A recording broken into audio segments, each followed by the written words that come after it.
So to prep the wheels for painting, I just use some mineral spirits. You don't need anything harsh, chemicals, paint strippers, naphtha, anything like that. The wheels are brand new out of the package. You're not trying to get any paint off or anything. Mineral spirits just work well enough. I like to use these brushes. You can get these at Harbor Freight or any hardware store. They're inexpensive, disposable. And the first ones you want to pay attention to are the steel and the brass.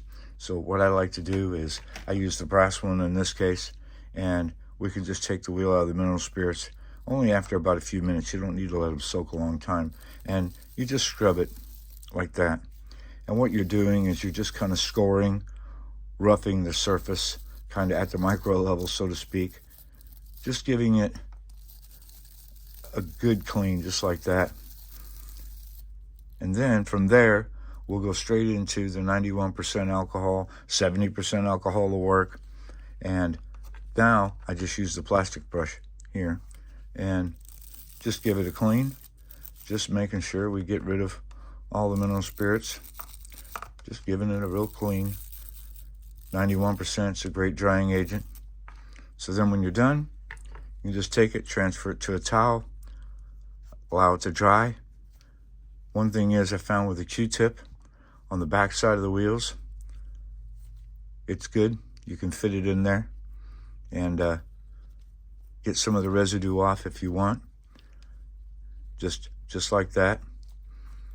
And you'll get the back side of it like that. If you have some stubborn dirt like inside the wheel, like the steel wheel for example, down in there, you can use some of these craft swabs.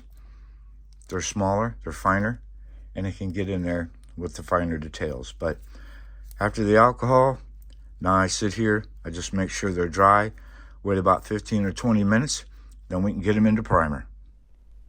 And while the wheels are drying, we're going to warm up our paint. Yes, it's that old trick again. Just some warm water. I use hot water out of the tap, not boiling water. And you don't have to submerge the cans. You're going to take them out and you're going to shake them up anyway. So just a little bit, 15 or 20 minutes, just checking them and shaking them up. And it really helps the paint flow coming out of the can just to be at the proper room temperature. It just goes a country mile. And how the paint comes out of the can and how it lays down nice and smooth on your project. So I just do a very light coat. I don't want a lot of paint buildup. You know, using the primer, I like the Rust-Oleum primer, and like I said, you don't need a lot, just a little dusting, you know, and then just turn your work, turn it, just another quick coat, just like that, and I just use my turntable to turn it by hand, and then, like I said, don't want a whole lot of buildup. Just a little bit goes a long way to give you a good surface for your paint. And the same technique with the paint, just some light coats. I just don't want a lot of paint buildup. So just a little bit, turn it, just making sure, you know, you get full coverage. And that's it. Looking pretty good to me. Okay, well, everything went well, at least as far as I can see. I'm pretty happy with the results. 2 different paints, 2 different shades, 2 different projects. First of all, spray enamel. This is the enamel from Testors 1244T, the metallic gold. I chose this shade to go with my Harry Gant Monte Carlo, the Skull Bandit Special for the Mark Thomas Proxy. And I think I'm happy. Yeah, I think that'll be just fine.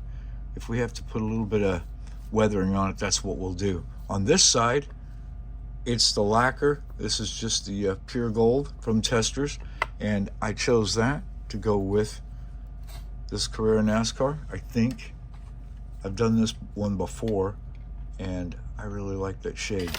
So, works out very well. Now, for those of you that want to glue the tires to the wheels, I get that. You're going to want to clean some of this paint off, and that's fine. I like to use this sanding pad from Ace. It's really nice. You can just just trim it with the scissors, little strips, and you see you have the paint there, and you just take that and you can just scrape it right off. And again, you're roughing and scoring the surface, and you're giving something for that glue to bite to. So I really like using these, just cut them in strips, and you can even get right here on the outer edge very carefully without hitting the front of the wheel. Just got to take your time, and as you notice, you can get that. Or you can just use regular sandpaper.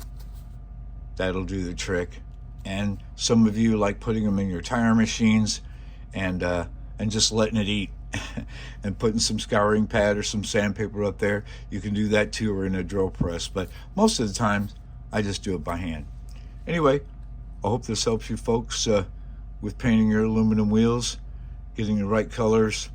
They will stick, it will last for a long time. The outer edges here, sometimes, you know, during racing and handling, they will wear away. You can just touch them up with a paintbrush, toothpick, but that's it.